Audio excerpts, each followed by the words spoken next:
तर hi guys, मी वृषाली. स्वागत आहे तुमचं माझ्या मिनी ब्लॉगमध्ये. तर आम्ही आज 8वी माळ होती, त्यानिमित्ताने बुरडगावची देवी म्हणजेच तुळजापूरची अंबाभवानी, तिथेही तिचं मंदिर आहे. तेही खूप जागृत देवस्थान आहे. तिच्या दर्शनासाठी चाललो होतो.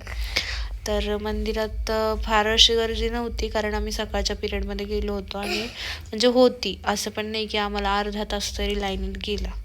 आणि त्याच्यानंतर लाईनीत थांबलो होतो. तर साऊ बघा कशी मस्ती करते.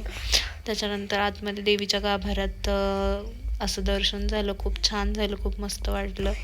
देवीशी शांतपणे दर्शन घेऊन मनातल्या इच्छा व्यक्त करता आल्या.